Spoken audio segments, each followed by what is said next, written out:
Скъпи колеги, след colleagues, following the disaster we saw in Iraq, in Libya and in Syria, the issue of Islamic State was put on the agenda. In my presentation, I will focus on the situation in Europe, however, in particular on Europe's southern border. The disaster caused by Islamic State brought back on the agenda the issue of migration and refugees. As Jeffrey Van Orden has rightly said, Bulgaria is at the front line of the war that has been waged in the past months. I would also like to mention two more countries that have also been struck by the same evil as Bulgaria, Italy and Turkey. The sea borders of these countries are Europe's sea borders with the Middle East. Bulgaria, along with Greece, is the only European state that borders on Turkey. At the same time, contrary to Turkey, Bulgaria faces another issue. Pressure is put on Bulgaria not only by virtue of our sea border, but by Russia too. I would like to present you with a few data. The Bulgarian border army 25 years ago, during the era of communism, was different from the situation now that a war is being waged. The size of the Bulgarian border army along our border with Turkey and other countries has been reduced by 3 times. This shows that Bulgaria is facing a serious problem when policing its external border. Similarly to the Hungarian Prime Minister, Mr. Orban, our Prime Minister, Mr. Borisov, erected a fence at the border between Bulgaria and Turkey. Would such measures resolve the refugee issues? The answer is no, not at all.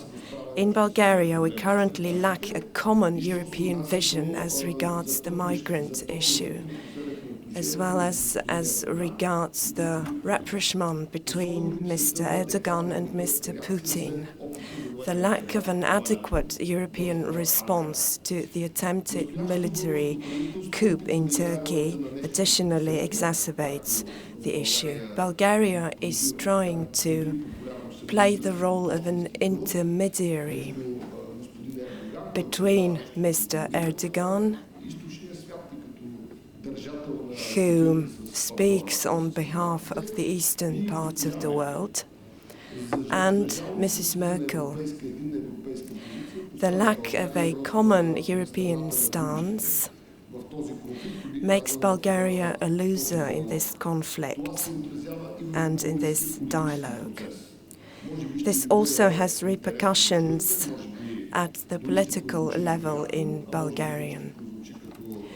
What I'm going to say now may be astonishing to you. You may believe I am bragging, but Bulgaria is one of the few European countries where political forces are represented in parliament that are completely under the control of Mr. Erdogan. I mean political parties representing the Turkish minorities or other political parties that are directly financed and controlled by Mr. Putin. In other words, Mr. Putin and Mr. Erdogan virtually possess Bulgarian members of parliament as well as other officials.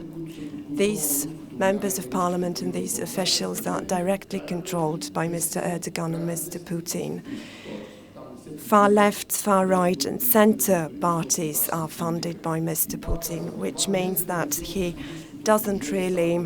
not really particular about which parties he funds.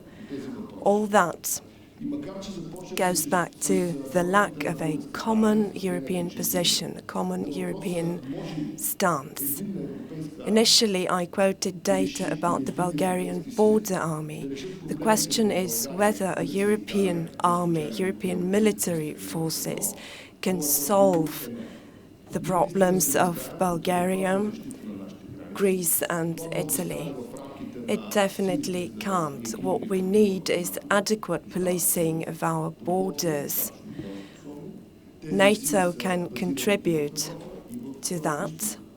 NATO forces are based both in Europe and east of Europe. All the three countries are members of the EU and NATO, I mean Greece, Italy and Bulgaria. That is a prerequisite for easily taking political decision. I would also like to mention the British Army. I do regret Brexit, but I must say that the British Army has been successful over the past years. At the European level, we have made mistakes over the past 25 years. However, NATO continues to be a key factor. It continues to be the champion of peace around the world. There is yet another problem Bulgaria and a number of other European countries are facing. That is the Dublin Agreement. For 2 years now, I have been putting the issue on the agenda at the European Parliament. I'm happy to say that currently a number of key political figures, including key representatives of our government, are touching on this subject. I do hope that this subject will be touched upon in Europe too. The Dublin Agreement is not in favour of European citizens. Countries like Bulgaria, Greece and Italy cannot be used as a first safe country for migrants. They cannot be used as countries bearing the brunt of the refugee inflow. The Dublin Agreement has to be amended. That is to be the first step towards resolving the current crisis. The second package of measures to be taken is setting up forces within NATO that are to police our external borders. As you know, Bulgaria is the poorest member of the EU. However, the Bulgarian government, which is under pressure on the part of a number of political forces, including Mr. Dzhambazki's political party, erected the fence at the Bulgarian-Turkish border. Currently, this fence acts as a barrier between Bulgaria and the refugee inflow.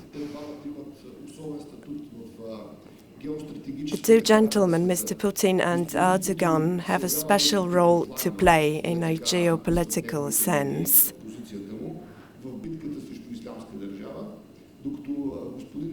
Mr. Putin plays a certain role in the battle against ISIS, whereas Mr. Erdogan has a powerful weapon at his disposal. This powerful weapon are the 3 million migrants he can push back at any time. That would result in a huge refugee influx, mostly to Bulgaria and Greece. I would really like to draw your attention to this particularly grave issue. I would really like us to look into it. Let us look into common European solutions to the migration crisis. If there is no common European solution to this crisis, the very survival of Europe will be at stake.